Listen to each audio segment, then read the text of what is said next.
Halo teman-teman Bahas Saham, kembali lagi dengan channel Bahas Saham.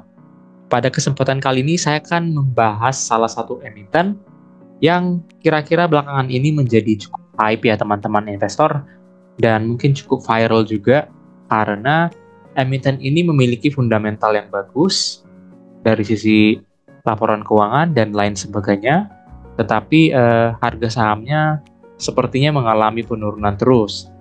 Dan ini mungkin menjadi topik pertanyaan, dan juga mungkin banyak yang melihat emiten ini apakah bagus ke depannya atau malah akan semakin memburuk karena dari harga sahamnya, pergerakannya emiten ini menurun terus. Nah, kira-kira seperti apa? Saya akan mencoba membahasnya di video kali ini, yaitu membahas saham tentang MNCN, teman-teman. Langsung saja. Yang pertama, untuk gambaran umum saham ini, memang kalau kita lihat dari grafik secara umum, teman-teman, dari awal emiten ini IPO, harganya kembali turun. Kalau kita lihat di sini, pada saat saya membuat video ini, harga akhirnya itu berada di angka 318. Nah, kalau kita lihat secara all time, emiten ini sudah turun sebesar 622 dari semenjak awal IPO, berarti adanya penurunan kurang lebih 66%. Artinya, apabila ada orang yang menginvestasikan dananya atau uangnya ke emiten ini pada saat dia IPO, seseorang itu tidak akan mendapatkan untung, malah dia mengalami yang namanya kerugian kurang lebih 66% dari total investasinya.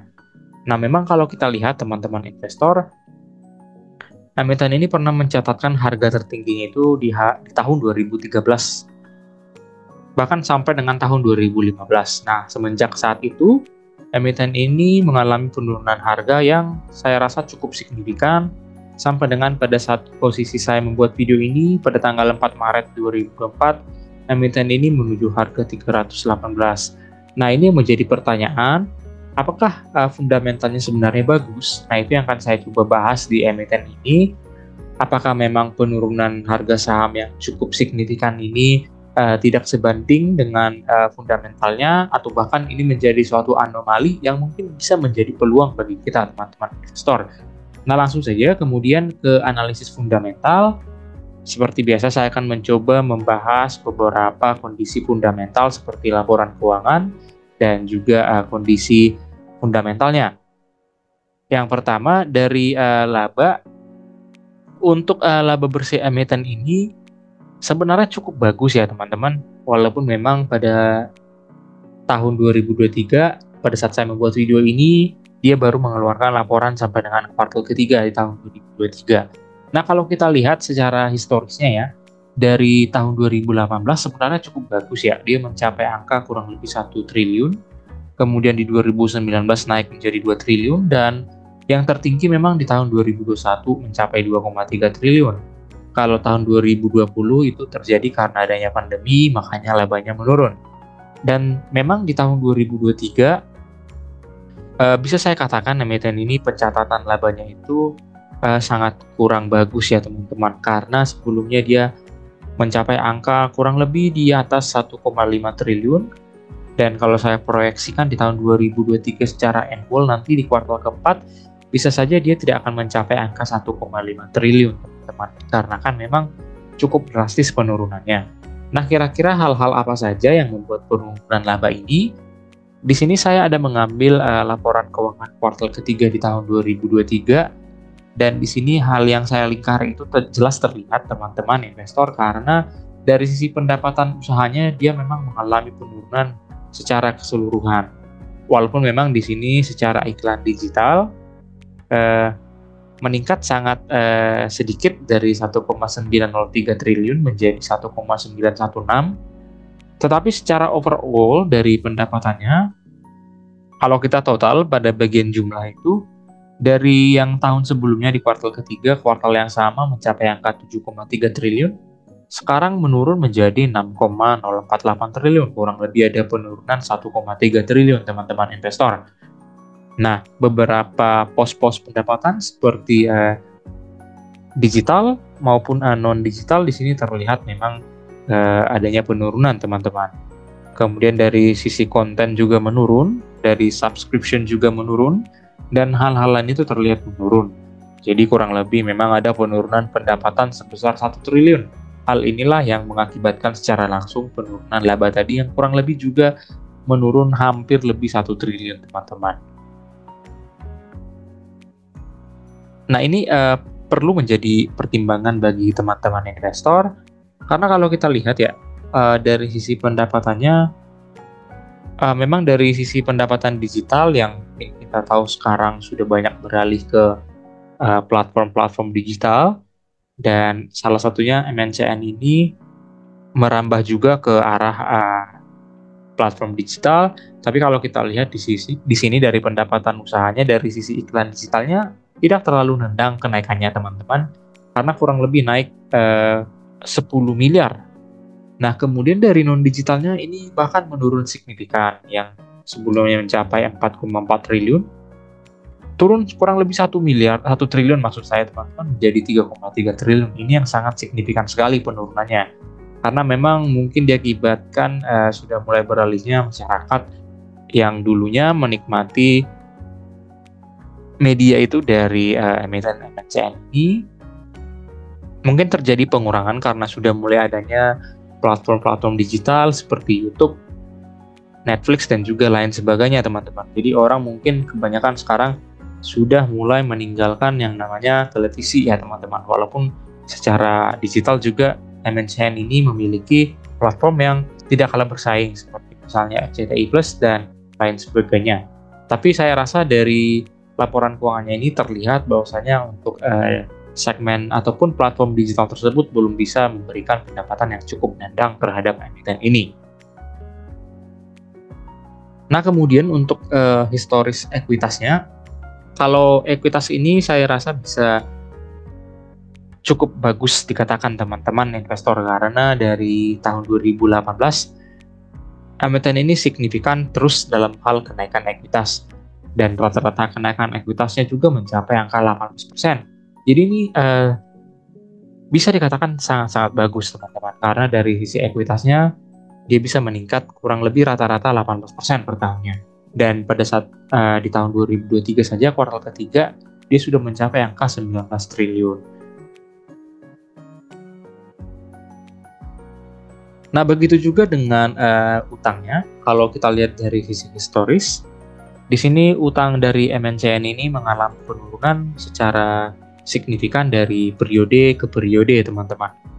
Terlihat pada tahun 2023 sendiri, utangnya sudah mencapai angka 1,8 triliun, di mana di periode-periode sebelumnya, bahkan di tahun 2018, dia mencapai angka 5,6 triliun. Dan kalau kita bandingkan, teman-teman, posisi utang sekarang yang mencapai 1,8 triliun, dibandingkan dengan aset bersihnya tadi, utangnya ini sangat-sangat kecil. Dan ini hal yang menarik menurut saya, teman-teman, karena utangnya itu hanya mencapai angka 0,09 dari keseluruhan aset bersihnya.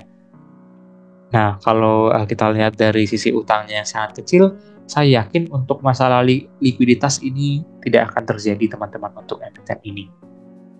Nah, kemudian dari posisi kas akhir tahun, dari periode per periode, dari tahun 2018, ini cukup bagus ya, karena posisi kasnya itu selalu mengalami peningkatan. Itu adalah hal yang positif, teman-teman, karena dengan mulai meningkatnya kas, berarti emiten ini akan memiliki kemampuan yang lebih fleksibel, baik dalam melunasi utang ataupun melakukan ekspansi. Nah, di sini sampai dengan kuartal ketiga 2023, posisi kasnya sudah mencapai 1,5 triliun, teman-teman. Di mana periode-periode sebelumnya belum pernah mencapai angka di 1,5 triliun, terutama dari tahun 2018. Kita ke data historis ROE dan EPS. Nah, untuk return on equity-nya di sini terlihat dari tahun 2018 dia memang terlihat menurun, yang dimana poin tertingginya itu di tahun 2019 yang mencapai angka 19 untuk ROE-nya, dan ternyata di tahun 2023 ini menurun sangat signifikan. Dari yang sebelumnya selalu mencapai 2 digit untuk historis ROE-nya, sekarang hanya mencapai angka 5. Dan kalau saya lihat, saya bisa proyeksikan nanti sampai dengan kuartal keempat, kalau memang dari sisi performance-nya tidak terlalu baik, ini tidak akan mencapai angka 10, teman-teman investor.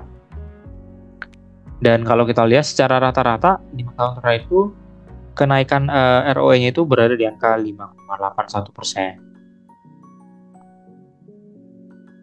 Kemudian dari sisi EPS juga sama sebanding dengan ROE. Mungkin kedua data ini berbanding lurus dengan performa ataupun laba bersih yang dihasilkan. Nah, untuk EPS-nya juga menurun sangat signifikan ya teman-teman. Yang dahulunya berada di angka 100 ke atas, sekarang earning per share-nya itu hanya berada di angka 77. Dan penurunan ini menurun signifikan dari periode tahun 2022. Jadi sebenarnya bisa disimpulkan teman-teman, untuk emiten ini memang performanya kurang bagus. Dan mungkin itulah hal yang mengakibatkan penurunan sahamnya juga yang cukup dalam di beberapa periode terakhir.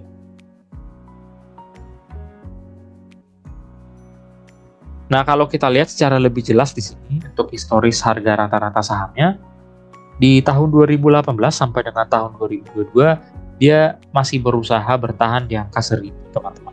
Dan memang penurunan yang paling dalam itu berada di tahun 2023 yang bahkan di angka 500 juga dia tidak bisa bertahan, selalu mengalami yang namanya jebol dari titik supportnya hingga pada saat saya membuat video ini kurang lebih di angka 318 sampai dengan 320. Nah, itulah mengakibatkan kenapa emiten ini memang bisa dikatakan dari sisi performa memang masih berada di titik terendahnya, teman-teman. Nah, itulah mungkin bisa dikatakan sebanding dengan penurunan harga sahamnya. Nah, setelah kita melihat beberapa data dari fundamental maupun laporan keuangannya, sekarang kita akan mencoba memprediksi harga sesuai dengan fundamental yang sudah saya jelaskan tadi. Nah, untuk MNCN ini, apakah memang dia bisa dikatakan under value? Nah, untuk sekarang, untuk harganya berada di angka 318 atau kurang lebih range di 320-an, teman-teman. Nah, dengan harga seperti itu, di harga 300-an, untuk PBV yang diperoleh emiten ini berada di angka 0,2. Cukup rendah, teman-teman. Dan untuk nilai PER-nya juga berada di angka 4. Jadi kalau kita lihat secara sekilas dari PBV dan PER, ini sangat-sangat under value ya teman-teman. PBV 0,2 karena tadi dia memiliki aset bersih kurang lebih 19 triliun, tapi hanya dihargai di angka 0,2 teman-teman. Dan kemudian kalau kita lihat di PBV 1 MNCN ini seharusnya berada di angka 1323 sesuai dengan nilai bukunya. Dan untuk nilai PER wajar menurut saya di PER 10 berada di angka 771, wajar saja karena tadi memang labanya juga cukup rendah, jadi harga secara PER 10 itu juga saya rasa ini cukup rendah di angka 771. Dan seperti biasa saya kombinasikan antara PER dan PBV 1, seharusnya emiten ini dihargai di angka 1047 ke lempar sahamnya dengan kondisi fundamental seperti tadi yang memang laba bersihnya sangat turun.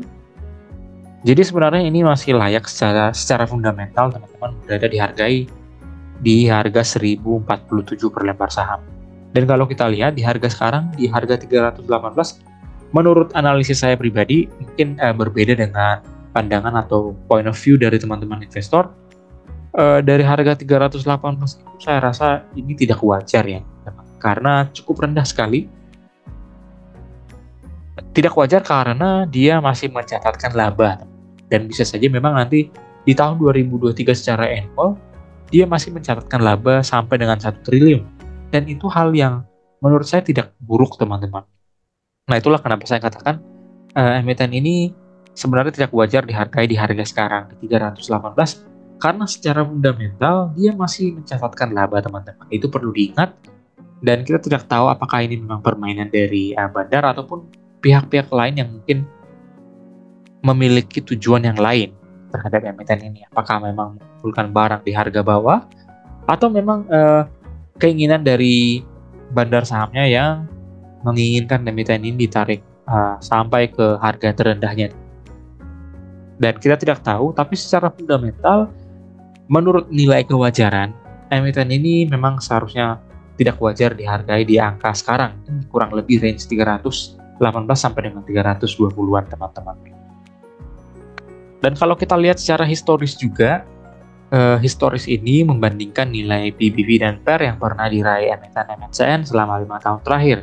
Yang pertama, untuk rata-rata PBB yang terjadi emiten ini dihargai di angka 1,22. Dan kalau kita lihat dari data PER, sebenarnya kalau rata-rata PER selama 5 tahun terakhir itu berada di angka 8,47. Dan kalau kita kombinasikan, nilai PBB 1,22 itu berada di angka 1.600, dan nilai PER 8,47 itu berada di harga 623. Sehingga kalau saya kombinasikan, seharusnya juga emiten ini dihargai di angka 1.100-an. Ya kurang lebih sama dengan nilai fundamental tadi, teman-teman.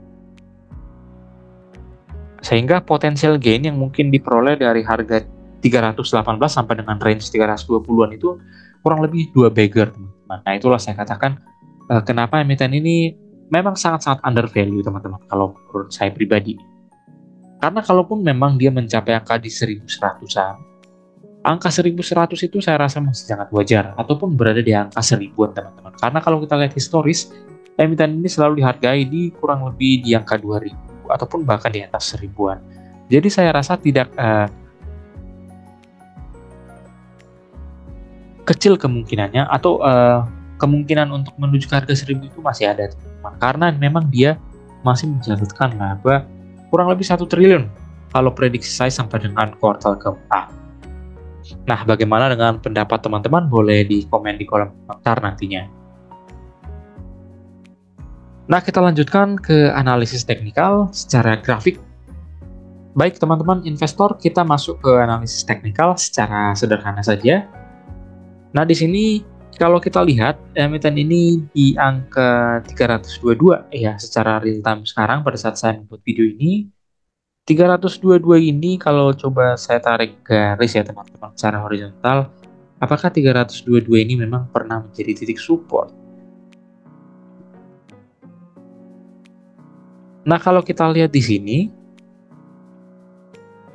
322 ini sepertinya pernah menjadi titik resisten teman-teman di tahun 2010. Ya, kurang lebih di tahun 2010 di mana dia pernah menjadi titik resisten di sini. Ya, di tahun 2009 ternyata dia pernah menjadi resisten sementara dan menjadi titik support di tahun 2010 bulan 8. Apakah memang ini menjadi support kuat teman-teman untuk harga sekarang? Dan memang kalau kita lihat secara candle di sini candlenya itu sepertinya candle bullish ya teman-teman. Karena kalau kita lihat di sini candlenya memiliki ekor yang panjang ke bawah, berarti adanya di sini area pembelian ataupun banyak yang sudah melakukan pembelian pada saat harganya jatuh kurang lebih ke harga 310-an teman-teman. Nah, secara monthly atau bulanan, memang kita lihat di sini harga tertingginya itu berada di angka atau di tahun 2013 dengan angka kurang lebih 3.000-an. Dan semenjak saat itu, emiten ini selalu ditarik turun terus ke bawah dari tahun 2013 sampai dengan periode sekarang masih mengalami yang namanya penurunan teman-teman. Dan ini hal yang menurut saya tidak wajar. Dan kalaupun memang nanti terjadi penguatan, kalau kita lihat di sini secara teknikal ya, ini akan mendapatkan titik resistannya nanti kurang lebih di harga 600-an. Jadi kalaupun memang nanti nilai fundamental seperti yang saya jelaskan tadi bisa terjadi, kalau menurut pendapat saya pribadi menuju ke sana akan cukup panjang time frame-nya teman-teman. Jadi ini kalau memang teman-teman berniat untuk investasi di sini, cobalah melihat secara long term teman-teman ya. Karena secara cepat juga saya rasa tidak akan bisa terjadi, ya walaupun memang ada kemungkinan, tapi secara probability-nya menuju ke sana itu dia harus mengalami yang namanya beggar, arah berkali-kali teman-teman. Dan untuk menjadikan emiten ini arah, saya rasa cukup sulit karena dari sisi kepemilikan sahamnya juga kurang lebih 50-50 dari pengendali dengan masyarakat.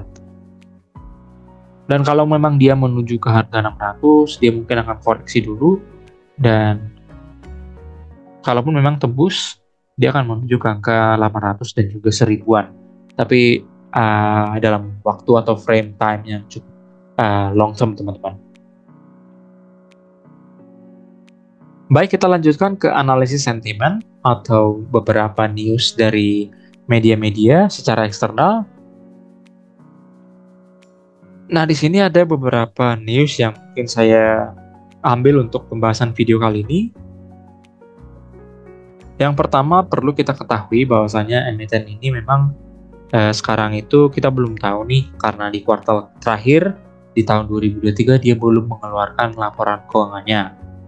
Kalau menurut saya pribadi, mungkin nanti di emiten ini akan terjadi peningkatan pendapatan yang menurut saya juga tidak terlalu signifikan, karena memang kemarin tahun pemilu ya, jadi di akhir tahun itu mungkin ada flow yang masuk ke emiten ini, sehingga mungkin akan mengakibatkan kenaikan pendapatan. Tapi itu juga pendapatan yang menurut saya tidak akan berlangsung lama, karena memang seasonnya season pemilu. Jadi mungkin nanti prediksi saya di kuartal terakhir 2023 dan kuartal pertama di tahun 2024 kemungkinan pendapatannya akan meningkat. Tapi kita tidak tahu apakah itu akan cukup kuat untuk menaikkan harga sahamnya.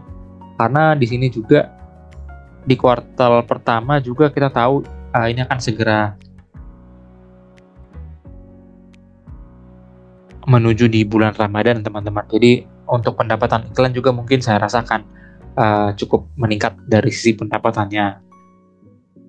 Jadi mungkin kenaikan sementara mungkin akan terjadi ke emiten ini di rilis kuartal keempat 2023 dan juga kuartal 1 2024. Tapi biasanya untuk pasar seharusnya sudah menanggapi kenaikan tersebut sebelum laporan keuangannya keluar.